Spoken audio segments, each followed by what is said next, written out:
सभी को नमस्ते, सभी को राधे राधे, सभी को जय श्री कृष्ण। आज हमारा दूसरे चैप्टर का ये पार्ट 2 है। पहला चैप्टर आपका कंप्लीट हो चुका है और दूसरा चैप्टर है विद्युत विभव एवं धारिता। इसमें एक वीडियो मैंने आपको प्रोवाइड करवा दिया है, ये इसका दूसरा वीडियो है।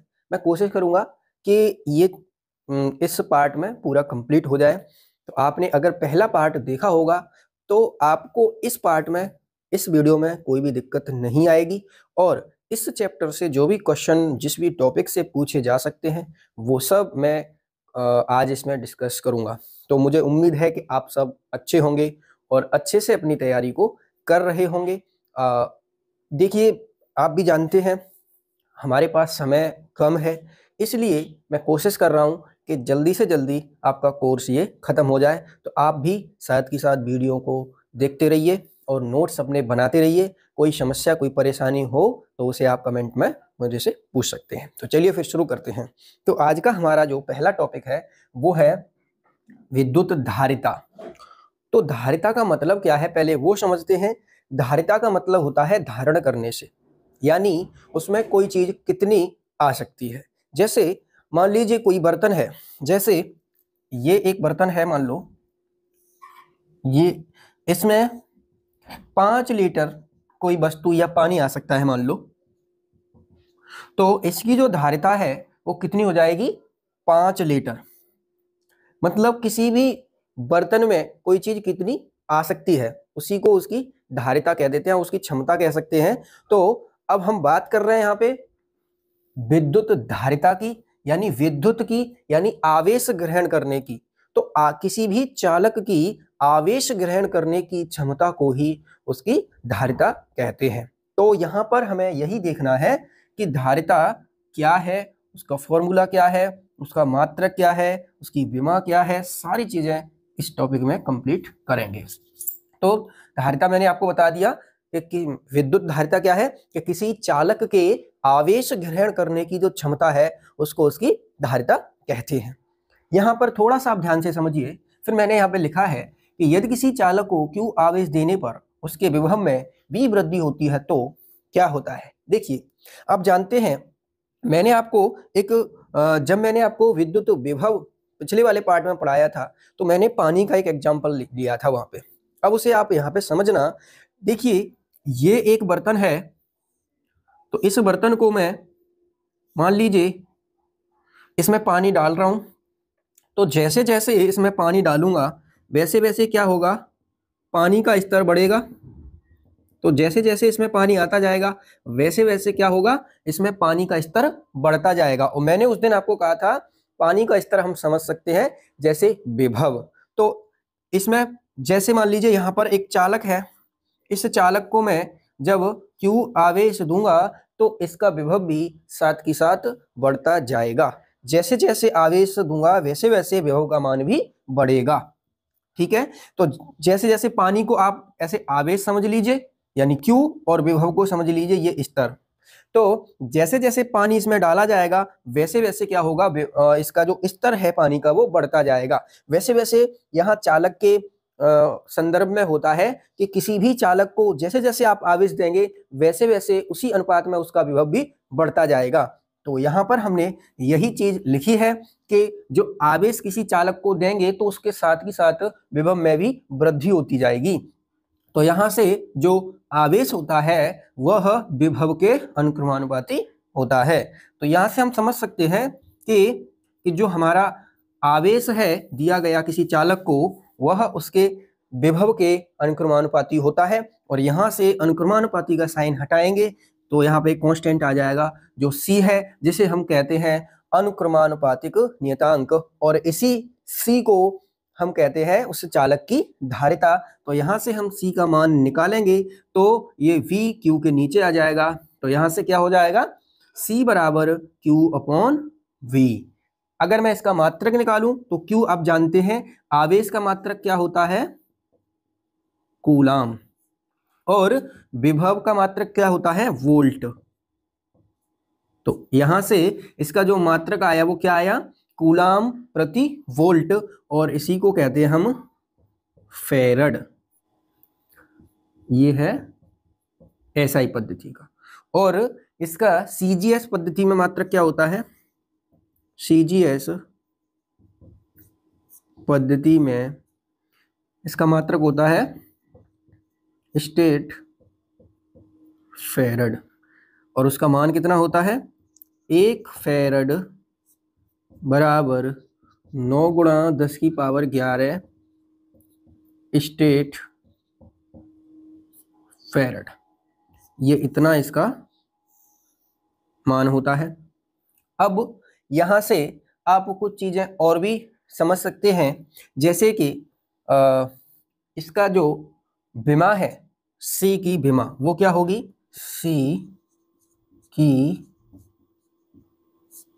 विमा। अब सी की विमा क्या होगी? देखिए ऊपर क्या है? क्यू है, यानी आवेश है, तो पहले आवेश की विमा लिखेंगे, तो लिखते हैं आवेश की विमा। फिर है नीचे V, यानी नीचे लिखेंगे विभव की विमा, विभव की विमा। अब देखिए आवेश की विमा भी मैंने आपको पहले बता दी है और विभव की विमा भी बता दी है, तो हम यहाँ पे दोनों की विमा लिख के इसको बस सॉल्व करना है। तो आवेश की विमा क्या होती है? ये होती है आपकी AT, और जो विभव है, विभव की विमा क्या होती है?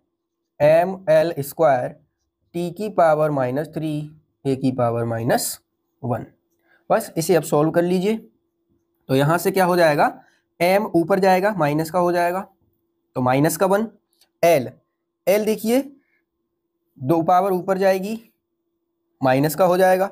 t देखिए ऊपर है 1 और 3 नीचे से ऊपर जाएगा तो प्लस का हो जाएगा, तो 1 ये और 3 ये, तो कितना हो जाएगा? t की पावर 4, और 1 पावर पहले है a की और नीचे से एक और जाएगी, ये प्लस की हो जाएगी, तो 1 और 1 2 हो जाएगी, तो ये हमारी हो जाएगी C की विमा।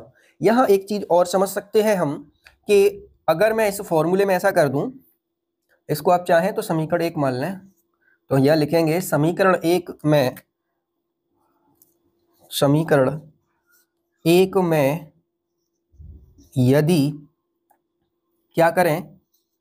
Q बराबर 1 कूलाम और V बराबर 1 वोल्ट रख दें तो क्या हो जाएगा? तो यहां से हो जाएगा C बराबर 1/1 यानी 1, ये 1 फेरड हो जाएगा।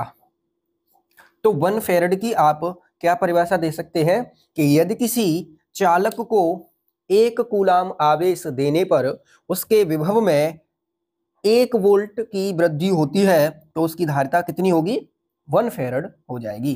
तो यहां से एक चीज आपको और समझ लेनी है कि जो हमारा जो फेरड जो मात्रक है यह काफी बड़ा है। हम जब भी सामान्यतः यूज करते हैं तो वहां पर माइक्रोफेरड या फिर नैनोफेरड में ही यूज करते हैं। तो मुझे उम्मीद है कि आपने ये सारी चीजें सारी समझ ली होंगी। धारिता से रिलेटेड मैंने सारी चीजें आपको बता दी हैं। अब हम आगे करते हैं गोलीय चालक की धारिता।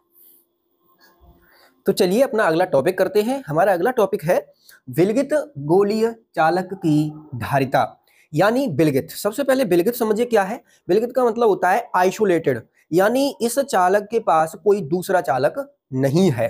ठीक है, तो इसकी हमें धारिता बतानी है, तो धारिता इसकी कितनी होगी वो हमें देखना है। तो सबसे पहले एक गोलीय चालक बनाते हैं।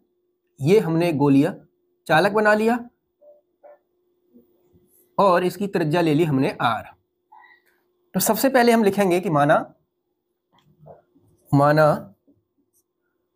इसको कोई नाम दे दीजिए। A एक गोलीय चालक है जिसकी त्रिज्या r है, जिसकी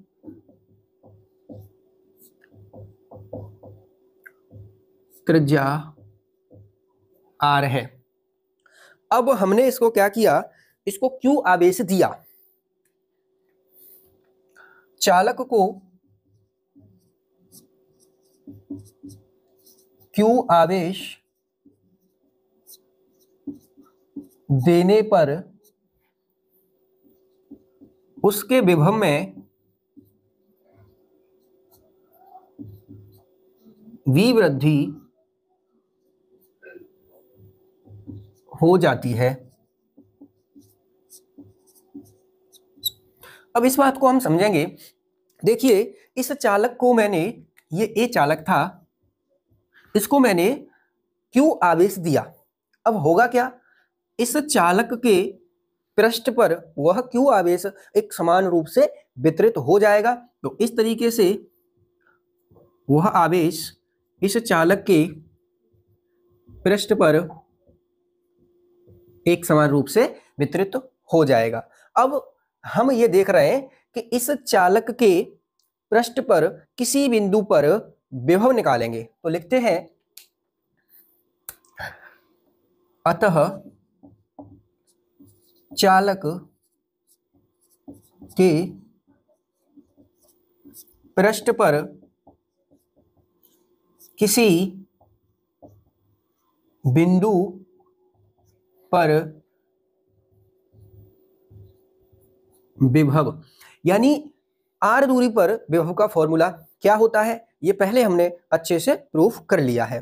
क्या होता है, v बराबर 1/4πε0 Q अपॉन आर।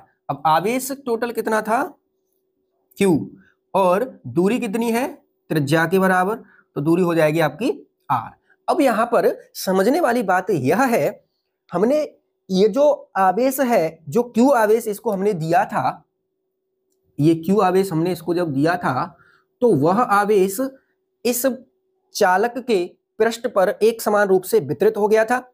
अब हमने पृष्ठ पर ही r दूरी पर विभव कैसे निकाल सकते हैं, आपको पता है कि ऐसे कोई किसी बिंदु पर Q आवेश रखा होता है, तो उससे कुछ दूरी पर, मान लीजिए r दूरी पर एक बिंदु P है, तो यहां पर जो विभव का मान होगा वो इतना होगा।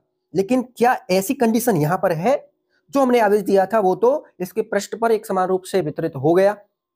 तो आप ये ध्यान, इस बात को आप ध्यान से समझना कि जब भी किसी गोले के पृष्ठ पर आवेश एक समान रूप से बटा हुआ होता है, तो उसे हम ऐसा मान सकते हैं कि वह संपूर्ण आवेश उसके केंद्र पर ही स्थित है, ऐसा हम मान सकते हैं। ठीक है, तो यहां से हमने केंद्र पर इस Q आवेश को मान लिया, तो वहां से r दूरी पर इस गोले के पृष्ठ पर हमने विभव का मान निकाल लिया है। तो यहां से मैं यदि Q का मान निकालूं, तो जो मेरा Q होगा वो कितना होगा, ये सब यहां आ जाएंगे, क्या हो जाएगा, 4πε0 R और V, ये Q का मान आएगा। और क्योंकि हम जानते हैं जो हमारा फॉर्मूला होता है, अभी हमने पढ़ा था, क्या होता है, Q बराबर CV या C बराबर Q अपॉन V। क्योंकि हम जानते हैं C बराबर क्या होता है, Q अपॉन V, तो Q का ये वाला मान यहाँ पे रख देंगे। तो यहां से क्या होगा, ये आपका आ जाएगा 4πε0 R V अपॉन में V, और V से भी कैंसिल हो जाएगा। तो यहां से जो हमारा मान निकलेगा C का, वो कितना आ जाएगा, C बराबर 4πε0 इंटू R, इतना धारिता होगी किसी गोलीय चालक की। ये जो पूरा हमारा जो चालक था, ये मान लीजिए निर्वात में रखा था, तो हम ऐसा बोल सकते हैं कि यह निर्वात के लिए है। ठीक है, और यहाँ पे हम एक चीज और समझते हैं कि ऐसा हम यदि मान लें कि यह जो चालक है किसी के परावैद्युतांक के माध्यम में रखा हो, तब इसकी धारिता क्या होगी। तो लिखते हैं, यदि गोलीय चालक किसी के परावैद्युतांक वाले माध्यम में रखा हो, तो धारिता क्या हो जाएगी, फिर धारिता हो जाएगी आपकी C माध्यम। क्या हो जाएगा, यहां पर K का इंटू और हो जाएगा, तो क्या हो जाएगा 4πε0 K इंटू R। इतनी जो धारिता होगी वो हो जाएगी जब इस संधारित्र को चालक को किसी के परावैद्युतांक के माध्यम में रख दिया जाए। इसको मैं बोल देता हूं समीकरण 1 और इसको बोल देता हूं समीकरण 2। यहां से हमें ये बात भी पता चलती है कि जो हमारा, चलो पहले मैं इसको निकाल दूं। यहां पर यदि हम ऐसा कर दें कि समीकरण 2 में समीकरण 1 से भाग कर दें तो क्या होगा, देखिए लिखते हैं समीकरण 2 भाग 1। समीकरण 2 क्या है, सी माध्यम बटे सी निर्वात। इसका अनुपात क्या होगा, इसका अनुपात हो जाएगा हमारा 4 पाई एप्सिलॉन नॉट, अच्छा इसमें लगाया माध्यम में ना आर, और यहाँ पे के भी है, यहाँ लिख दो इसको, और ये हो जाएगा 4 pi epsilon naught into R. तो आप देख रहे हैं ये पूरा इससे कट जाएगा, तो यहां से जो मान निकल के आएगा वो क्या आएगा, ये अनुपात किसके बराबर आ जाएगा, यह जो अनुपात है वह आ जाएगा सी माध्यम बटे सी निर्वात बराबर के। तो ये के क्या है हमारा, यहां से हम इसको ऐसे भी लिख सकते हैं कि सी माध्यम बराबर सी निर्वात इंटू के। अब इस बात को समझना ध्यान से, ये क्या है कि निर्वात में किसी माध्यम में गोलीय चालक की धारिता तथा निर्वात में गोलीय चालक की धारिता का जो अनुपात होता है वह माध्यम के परावैद्युतांक के बराबर होता है, के बराबर। इसे माध्यम का परावैद्युतांक कहते हैं। और अगर हम C इस निर्वात का यहाँ गुणा कर दें तो क्या हो जाएगा कि माध्यम में जो हमारी धारिता होगी वह K गुना बढ़ जाएगी। यानी हम इस चालक को किसी ऐसे परावैद्युतांक में रख देते हैं, माध्यम में रख देते हैं जहां पे उसका मान लीजिए 4 है, तो उसकी जो धारिता है पहले से 4 गुनी हो जाएगी, इसीलिए के का यहाँ पे गुणा हुआ है। अभी यहाँ पे एक चीज को और समझ लीजिए कि धारिता को प्रभावित करने वाले कारक, धारिता को प्रभावित करने वाले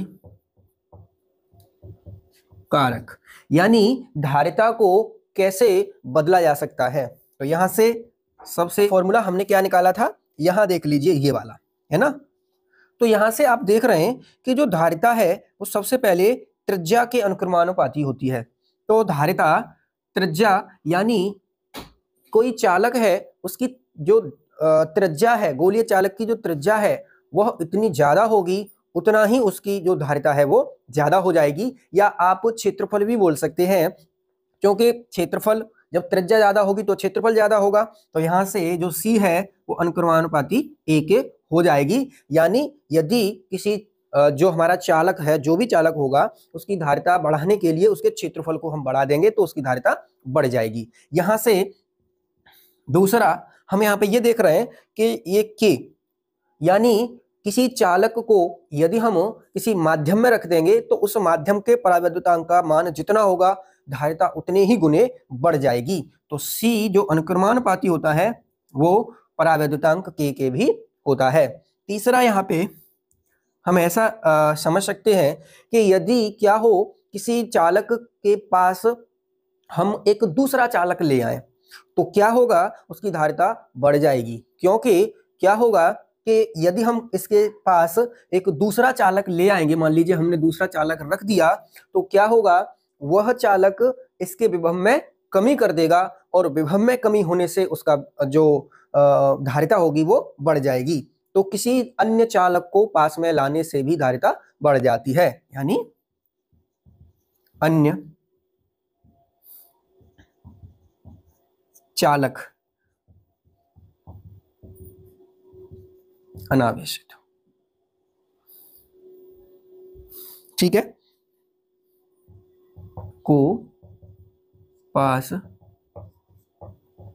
लाने पर। एक पॉइंट और आप समझ लेना, जो अगला हमारा पॉइंट है वो यह है कि यहां पर आपने देखा होगा जो हमारा अभी हमने फॉर्मूला निकाला था वह निकाला था Q बराबर CB, या तो C बराबर Q अपॉन V। यहां आप देख रहे हैं कि Q अनुक्रमानुपाती V है, ठीक है।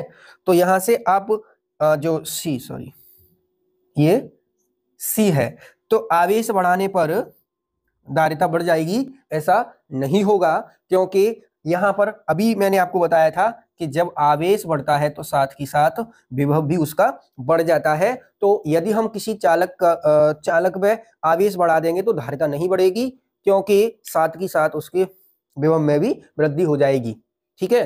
तो या तो विभव को बढ़ाएंगे तो उसका आवेश बढ़ जाएगा, आवेश को बढ़ाएंगे तो विभव बढ़ जाएगा, लेकिन उसकी धारिता नहीं बढ़ेगी। तो ये जो कुछ पॉइंट थे ये भी मैंने आपको बता दिए। चलिए फिर अपना अगला टॉपिक करते हैं। तो चलिए अपना अगला टॉपिक करते हैं। अगला हमारा टॉपिक है आवेशित चालक की स्थितिज ऊर्जा। तो आवेशित चालक की स्थितिज ऊर्जा क्या होती है, इसे हम ऐसे समझ सकते हैं कि आप किसी भी चालक को जब आवेशित करते हैं तो उसे आवेशित करने में हमें कुछ कार्य करना पड़ता है। वही कार्य उस आवेशित चालक की स्थितिज ऊर्जा कहलाता है। इसको हम ऐसे समझ सकते हैं, जैसे मान लीजिए, आपको एक एग्जांपल से मैं बता दूं। जैसे मान लीजिए ये हमारे मोबाइल की एक बैटरी है, ठीक है। ये मोबाइल की बैटरी है और ये 0% चार्ज है, मतलब बिल्कुल भी चार्ज नहीं है। अब हम एक चार्जर द्वारा जब इसे चार्ज करते हैं तो क्या होता है, ये बैटरी एक साथ फुल चार्ज नहीं होती, यानी पहले ये 0 से मान लीजिए हमें 100% तक चार्ज करनी है, तो इस बैटरी को 0 से 100% चार्ज होने में कुछ समय लगेगा। यानी ये जो बैटरी है यह पहले 1% होती है, फिर ये 2% होती है, फिर ये ऐसे करके 3, 4, 5, 6 ऐसे होके धीरे धीरे ये चार्ज होना शुरू होती है, और एक समय के बाद जब 100% होती है। यानी अगर हमें इस बैटरी को Q आवेश देना है तो इस बैटरी में Q आवेश एक साथ नहीं जा सकता। इस Q चार्ज का एक छोटा सा पार्ट में dQ बोल सकता हूं, वो जाएगा, फिर ये जाएगा, फिर ये जाएगा, और फिर धीरे धीरे करके तब जाके ये बैटरी हमारी चार्ज होती है। तो आप इस बात को समझें। अभी मान लीजिए ऐसे समझें, यहां पर ये जो बैटरी है बिल्कुल भी चार्ज नहीं है, तो जब इसमें पहला dQ यानी 1 एक चार्ज जब आया तो पहले इस पर कोई चार्ज नहीं था, और जब इसमें ये चार्ज आया फिर दूसरा चार्ज आया, तो ये जो पहला वाला चार्ज था इसने इस दूसरे वाले चार्ज का विरोध किया। तो विरोध हम क्या कर रहे हैं, हम चार्जर से इसको चार्ज कर रहे हैं, तो चार्जर क्या करेगा, इस पहले वाले चार्ज के विरुद्ध एक कार्य करेगा। ऐसे ही जैसे जैसे यह इस पे जो आवेश बढ़ता जाएगा वैसे वैसे चार्जर का कार्य भी बढ़ता जाएगा, क्योंकि ये विरोध करने वाले मौजूद हो जाएंगे, उसको प्रतिकर्षित करेंगे। तो जो हमारा चार्जर है वो क्या है, गर्म हो जाता है कुछ टाइम बाद, आपने देखा होगा। तो वो क्यों गर्म होता है, क्योंकि उस चार्जर को एक कार्य करना होता है उस बैटरी को चार्ज करने में। तो वह जो कार्य है वही उस जो चालक है उसकी स्थितिज ऊर्जा के रूप में संचित हो जाता है, स्टोर हो जाता है। तो ये बात आपको समझ में आ गई होगी, मैं इसको बिल्कुल सिंपल भाषा में आपको समझा दिया है। अब इसे लिखते हैं कि किसी चालक को आवेशित करने में जो कार्य करना पड़ता है वही कार्य उस आवेशित चालक की स्थितिज ऊर्जा के रूप में संचित हो जाता है। ये बात आपको अच्छे से समझ में आ गई होगी। अब इसका करते हैं फॉर्मूला, निकालते हैं। तो इसका फॉर्मूला क्या हो जाएगा, तो हमें लिखना पड़ेगा कि प्रारंभ में किसी चालक का जो विभव 0 था, हम लिखते हैं माना प्रारंभ में चालक का विभव 0 है और जब चालक को Q आवेश दिया जाता है तो चालक के विभव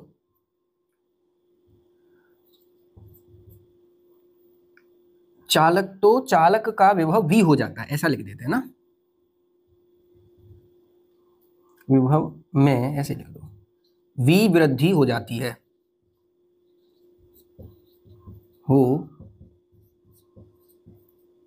हो जाती है। ठीक है, प्रारंभ में उसका जो विभव था वह शून्य था, और जब चालक को q आवेश दिया जाता है तो चालक के विभव में v वृद्धि हो जाती है। तो हम लिखते हैं, अब हमें यह देखना होगा चालक के विभव में औसत वृद्धि कितनी होती है। तो लिखते हैं, अतः चालक के विभव में औसत वृद्धि कितनी होगी। तो औसत निकालते हैं। औसत कैसे निकालेंगे, जितने प्रारंभ में कितना था 0, बाद में कितना हुआ v/2, यानी इसका जो औसत विभव हो जाएगा वह हो जाएगा v/2। तो अब हम लिखते हैं, यहां पर लिखते हैं कि अतः चालक को प्लस q आवेश देने में किया गया कार्य या स्थितिज ऊर्जा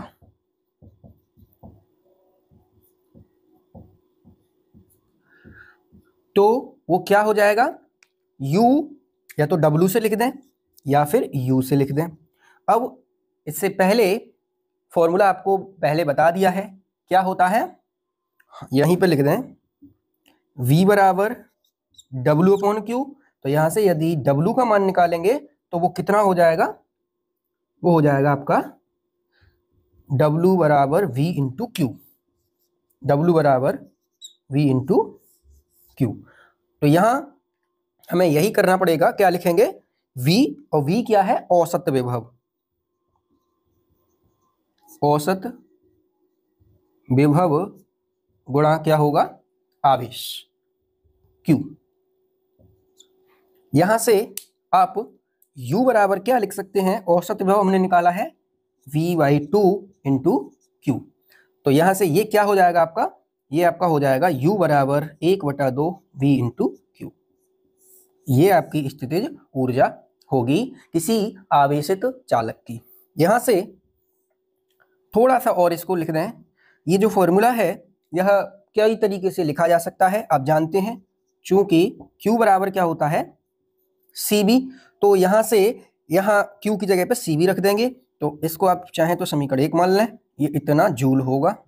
और यहां से U बराबर 1/2 V × Q की जगह क्या आ जाएगा, CB। तो यहां से U का मान कितना आ जाएगा, 1/2 CB²। तो ये इसका क्या हो जाएगा, दूसरा सूत्र हो जाएगा। और आप इसको और एक दूसरे तरीके से भी लिख सकते हैं, क्योंकि आप जानते हैं C बराबर क्या होता है, Q/V। तो C बराबर Q/V यहाँ पे रख देंगे तो क्या हो जाएगा, ये हो जाएगा आपका U बराबर 1/2 V बराबर Q/C रख दीजिए, V बराबर Q/C। तो ये हो जाएगा आपका C × V की जगह क्या आ जाएगा, Q/C, तो Q²/C²। एक C से एक C कैंसिल हो जाएगा, तो यहां से हम इसको लिख सकते हैं U बराबर 1/2 Q²/C। ये यहां से आप चाहें तो इसको समीकरण 3 मान लें, इसको समीकरण 2 मान लें। तो समीकरण 1, 2, 3 से हम क्या लिख सकते हैं, हम लिख सकते हैं समीकरण 1, 2 व 3 से जो स्थितिज ऊर्जा है उसका फॉर्मूला हो जाएगा 1/2 V × Q बराबर 1/2 CV² बराबर 1/2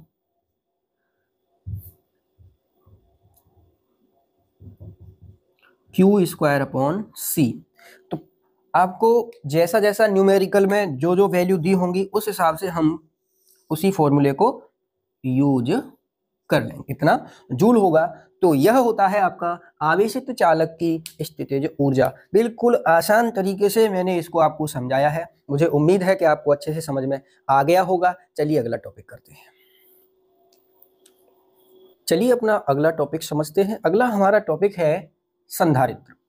अब इसको ध्यान से समझना, यहाँ से क्वेश्चन बनता है। मैं बताऊंगा कैसा क्वेश्चन बनता है, पहले इसको समझते हैं। संधारित्र क्या है?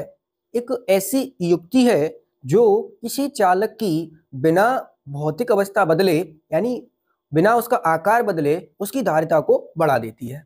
उसी युक्ति को हम कहते हैं संधारित्र। तो यहाँ पर मैंने लिख भी दिया है।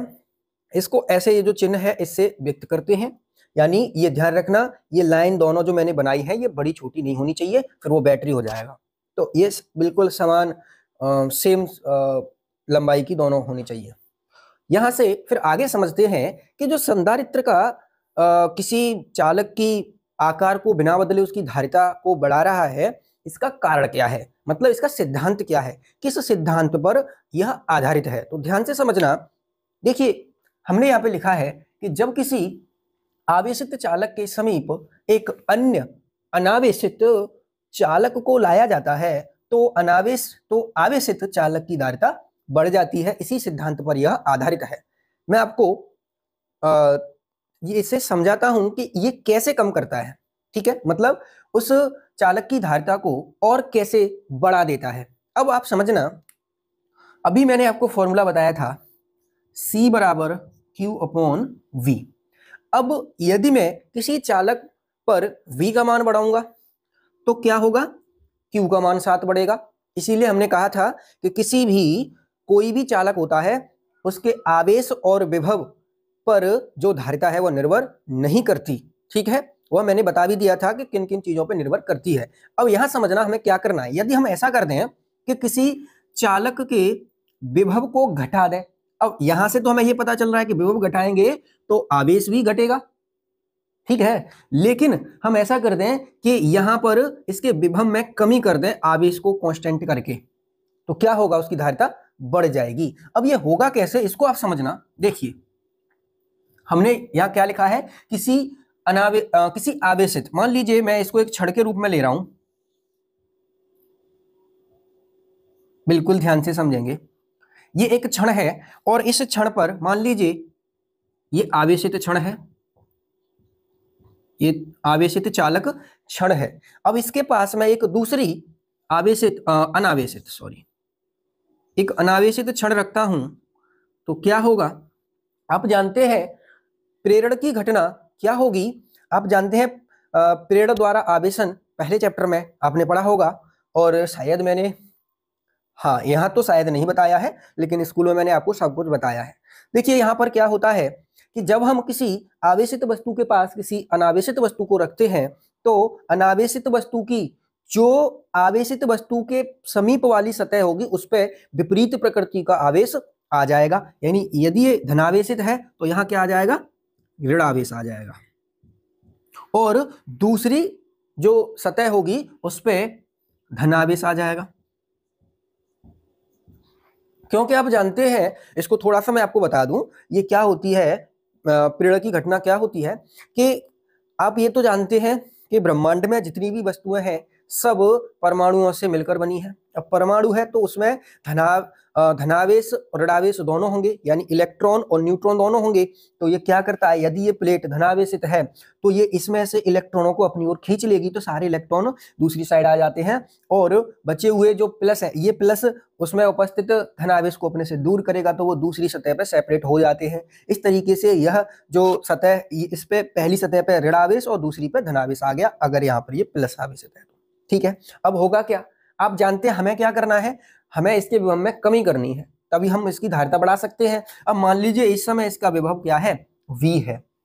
अब आप जानते हैं, मुझे इतना आप समझना, इतना ये बात आप ध्यान से समझना, इस प्लेट से ये है ऋण आवेश, इसकी दूरी ज्यादा है या फिर धन आवेश की दूरी ज्यादा है। तो आप जानते हैं, मान लीजिए ये D दूरी है, तो ये जो दूरी है यह कम है और यह जो दूरी है, मान लीजिए मैं इसको डी डैश मान लूं, तो यह दूरी थोड़ी सी इससे ज्यादा है। अब आप जानते हैं यह जो ऋण आवेश है यह माइनस का विभव उत्पन्न करेगा।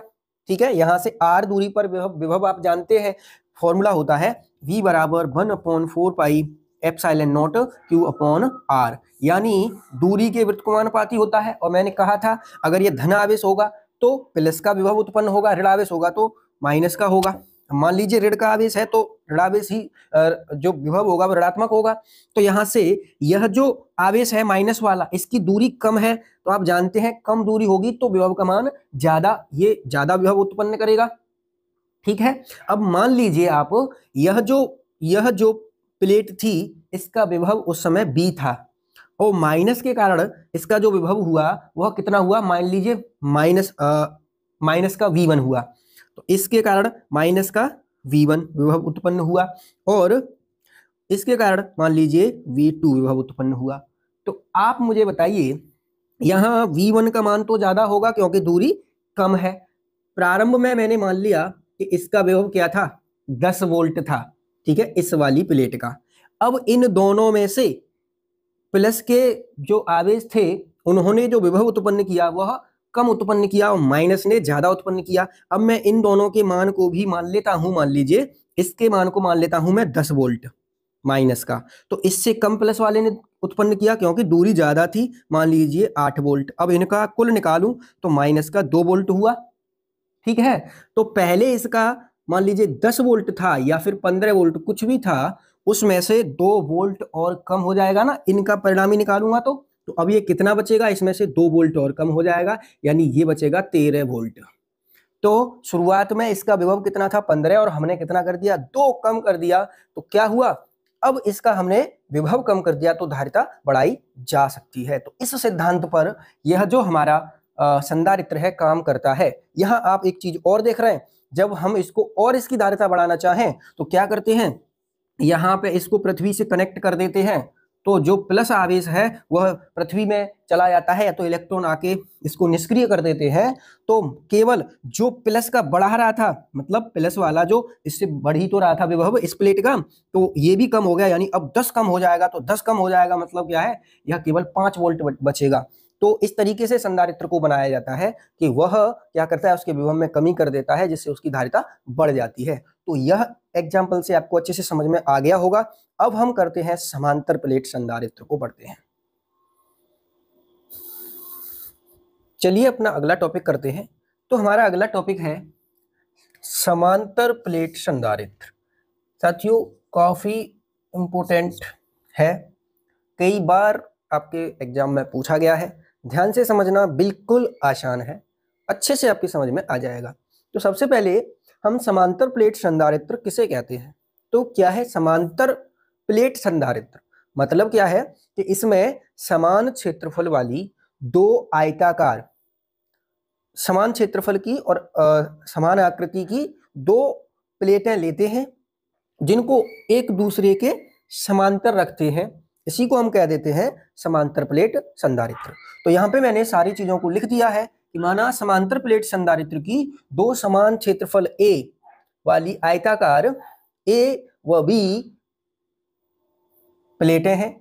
आप चाहें, मैंने इसमें यहां पर क्षेत्रफल भी ए लिख दिया है, तो यहां पर आप पी क्यू कर लीजिए, पी क्यू, तो ये हो जाएगी आपकी पी और ये हो जाएगा आपका क्यू। ठीक है, तो जिन्हें एक दूसरे से डी दूरी पर समांतर रखा गया है, प्लेटों के मध्य वायु या निर्वात है। जब प्लेट ए को प्लस क्यू, तो यहां पर भी आप पी कर दीजिए, पी को प्लस क्यू आवेश दिया जाता है, तो प्रेरण के कारण प्लेट क्यू पर विपरीत प्रकृति माइनस क्यू आवेश उत्पन्न हो जाता है। अतः प्लेटों के मध्य वैद्युत क्षेत्र, यानी आप जानते हैं जो वैद्युत क्षेत्र होता है वह धन आवेश से बाहर और माइनस की ओर होता है। तो जो ई होगा, यहाँ पे एक वैद्युत क्षेत्र आ जाएगा, तो उस वैद्युत क्षेत्र का जो मान होगा वह क्या होगा। तो प्लेटों के मध्य वैद्युत क्षेत्र कितना होता है, यह मैंने पहले चैप्टर की लास्ट वीडियो में आपको अच्छे से समझाया था। तो वो कितना होगा कि प्लेटों के मध्य वैद्युत क्षेत्र ई बराबर क्या हो जाएगा, sigma summation upon epsilon not. ठीक है, क्योंकि हम जानते हैं सिग्मा बराबर क्या होता है, Q अपॉन A। तो यहां पर मान रख दें तो E बराबर क्या हो जाएगा, Q upon A epsilon not D। अब यहां पर इन प्लेटों के बीच में विभवांतर कितना होगा वो भी लिखना पड़ेगा। तो लिखते हैं प्लेटों के मध्य उत्पन्न विभवांतर, प्लेटों के मध्य उत्पन्न विभवांतर। आप जानते हैं मैंने आपको पिछले वीडियो में सूत्र बताया था विभव प्रवणता तथा वैद्युत क्षेत्र की तीव्रता में संबंध। तो मैंने वहां पे आपको सूत्र बताया था, क्या होता है, E बराबर माइनस dV अपॉन dr। तो यहां से हमारा फॉर्मूला बनता है, E ले लें dV, माइनस तो एक दिशा बताने के लिए होता है तो माइनस को छोड़ के V अपॉन r।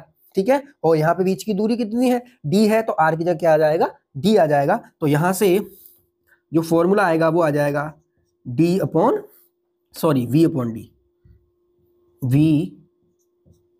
D। तो यहां से यदि मैं V का मान निकालूं तो क्या हो जाएगा, V बराबर हो जाएगा E इंटू D। अब ये जो E का मान है यहां पे रख दें, तो E का मान रखने पर तो क्या हो जाएगा, देखो V बराबर Q upon A epsilon naught into D। अब चूंकि हम जानते हैं, चूंकि फॉर्मूला होता है C बराबर Q अपॉन V, तो V का मान यहाँ पे रख दीजिए। तो V का मान रखेंगे तो यहाँ से C बराबर आ जाएगा Q अपॉन V का मान है Q D upon A epsilon not. Q से Q यहाँ कैंसिल हो जाएगा, तो यहाँ से जो हमारा D का मान आएगा वो क्या आ जाएगा, C का मान क्या आ जाएगा, ये A एप्सिलॉन नॉट ऊपर पहुंच जाएंगे, A epsilon not upon D। यहाँ ये कब के लिए है, जब वायु या निर्वात हो तब के लिए है। अब यहाँ पे समझने वाली बात क्या है कि समांतर प्लेट संधारित्र की जो धारिता होती है उसको आप कैसे बढ़ा सकते हैं। तो यहाँ से कैसे बढ़ा सकते हैं, देखिए क्षेत्रफल के सीधे अनुक्रमानुपाती है, यानी ए क्या है, इन प्लेटों का क्षेत्रफल है। तो क्या करें, धारिता बढ़ानी है तो प्लेटों का जो क्षेत्रफल है वो बढ़ाना पड़ेगा। दूसरा, और धारिता अगर बढ़ानी है तो क्या करना पड़ेगा, आप देख रहे हैं C अनुक्रमानुपाती क्या है D के, यानी जो बीच की दूरी है, इन प्लेटों के बीच की दूरी जितनी कम होगी उतनी ही उस समांतर प्लेट संधारित्र की धारिता ज्यादा होगी। तो ये चीजें आपको समझ में आ गई होंगी। और अगर हम ऐसा कर दें, यदि प्लेटों के मध्य के परावैद्युतांक का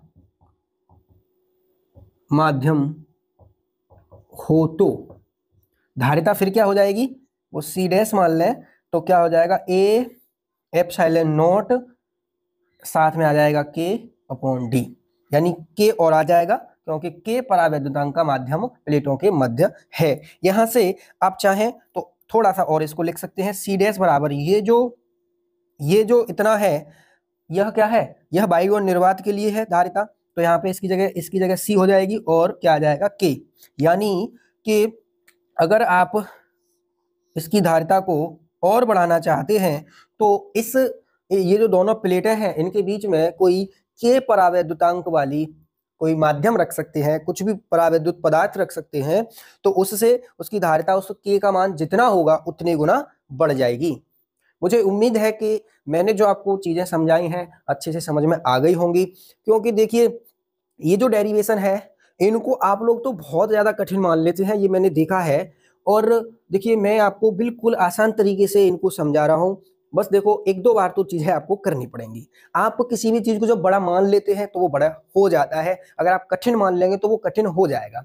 तो कठिन नहीं मानना, मैं आपके सामने खड़ा हूं ना, लेकिन अब बात क्या है, मुझे तो पता ही नहीं चलता कि आप लोगों की समझ में आ रहा है कि नहीं आ रहा है। आप लोग कोई मतलब कमेंट करके बताते नहीं, कम से कम ये तो बता दिया करें कि हाँ हमारे अच्छे से समझ में आ गया सर, या फिर कोई समस्या आती है, कुछ दिक्कत हो रही है तो आप वो भी बता सकते हैं। और मैंने देखो एक चीज़ और देखी है, मेरे चैनल बनाने का जो मतलब केवल इतना नहीं है कि इससे मेरा मतलब स्वार्थ, मान लीजिए मेरा पूरा स्वार्थ है। अब भी ऐसा है, मैं कोई भी काम करता हूँ तो उसमें केवल मेरा ही फायदा है, इसको सोचकर नहीं करता। कई दिन वीडियो नहीं आती तो आप में से कोई भी कमेंट भी नहीं करता कि सर क्या हो गया, वीडियो क्यों नहीं आ रही है, क्या प्रॉब्लम है। तो मुझे लगता है कि शायद आप लोग ज़्यादा सीरियस नहीं है अपनी पढ़ाई को लेके। मुझे तो जब वीडियो नहीं बन पाती है तो मुझे ऐसा लगता है क्या हो गया, क्यों नहीं बन पा रही है, क्या समस्या है, जल्दी से इसको सॉल्व करके बस वीडियो बनाई जाए। लेकिन आप लोगों को पता नहीं क्यों, आप क्या बोलूँ मैं अब। चलिए, मेरा काम है, मैं उसको कर रहा हूँ अच्छे से और वही मेरे हाथ में है। अब दूसरा आप हैं तो आप कैसे कर रहे हैं ये मेरे हाथ में नहीं है ना। तो मैं अपना काम कर रहा हूँ, बाकी चलो ठीक है, अगला टॉपिक करते हैं। चलिए करते हैं अपना अगला टॉपिक। तो हमारा अगला टॉपिक है कि समांतर प्लेट संधारित्र की प्लेटों के बीच परावैद्युत पदार्थ की पट्टी रखने पर धारिता। यानी कोई परावैद्युत पदार्थ की, कोई के परावैद्युत पदार्थ की कोई टी मोटाई की इनके बीच में जो एक पट्टी है, जिसको आंशिक रूप से रख देते हैं। ठीक है, या तो हम इसको ऐसे भी बोल सकते हैं, आंशिक परावैद्युत युक्त समांतर प्लेट संधारित्र, ऐसे भी पूछ सकता है, तो आपको कंफ्यूज नहीं होना है। और साथियों ये वेरी मोस्ट इंपोर्टेंट है, बहुत इंपॉर्टेंट है, बिल्कुल ध्यान से करना, आपके कई बार एग्जाम में पूछी गई है। चलिए इसको समझते हैं। तो क्या है, माना P व Q समांतर प्लेट संधारित्र की दो प्लेटें हैं जिनके मध्य की दूरी d है, d दूरी रखी है हमने, तथा प्रत्येक प्लेट का क्षेत्रफल a है। जो प्लेट है उनका क्षेत्रफल क्या है, a है। प्लेटों के बीच किसी परावैद्युत पदार्थ की पट्टी रखी है जिसका परावैद्युतांक k तथा मोटाई t है। मतलब ये सारी चीजें मैंने लिख दी हैं। अब ध्यान से आपको समझना है, आगे हम लिखते हैं, अतः प्लेटों के बीच में वायु की मोटाई। अब देखिए, बीच में जब ये प्लेट नहीं थी तो वायु थी, अब साइड में ये जगह बची है तो इसमें वायु ही होगी। तो अब इसकी मोटाई कितनी है, तो टोटल जो मोटाई है वो है इसकी d। अब t मोटाई में तो प्लेट रखी है परावैद्युत पदार्थ की, तो जो बची हुई है वही तो आपकी वायु होगी। तो d में से t घटा दो तो वो वायु बचेगा। तो यहाँ पर हमने वही लिखा है कि प्लेटों के बीच में वायु की मोटाई d माइनस टी होगी। अब सेम जो डेरिवेशन हमने समांतर प्लेट संधारित्र की करी थी वही ये है, कुछ भी इसमें अलग नहीं है, थोड़ा सा ध्यान से देखना है बस। तो यहाँ से प्लेटों के बीच में वायु में विद्युत क्षेत्र, वहां पर भी हमने क्या किया था, वैद्युत क्षेत्र ही निकाला था। तो वायु में यहाँ पे क्योंकि दो वैद्युत क्षेत्र होंगे, क्योंकि यहाँ इस परावैद्युत पदार्थ में अलग होगा और यहाँ वायु में अलग होगा। तो मैं ऐसे लिख दूं, ई वायु, फॉर्मूला क्या होता है, ई बराबर summation epsilon not, sigma upon epsilon not. Sigma का मान आप जानते हैं, सिग्मा बराबर क्यू अपॉन ए। तो यहां से क्या हो जाएगा, चलो इसको मैं ई नॉट लिख देता हूं ना, और Q upon A epsilon not, ये हो गया आपका ई, कहां पे, वायु में। अब परावैद्युत पदार्थ में जो वैद्युत क्षेत्र होगा उसको भी लिखना पड़ेगा हमें, तो लिखते हैं परावैद्युत पट्टी में वैद्युत क्षेत्र, तो वो क्या हो जाएगा, उसको भी लिखते हैं। इसको लिखेंगे ई, इसको केवल ई से लिख दीजिए, कोई बात नहीं, ये हो जाएगा Q upon A epsilon not और के, साथ में क्या आ जाएगा, के आ जाएगा। तो ये हो गया आपका परावैद्युत पट्टी में वैद्युत क्षेत्र। इसके बाद हमने क्या निकाला था, वैद्युत विभव निकाला था।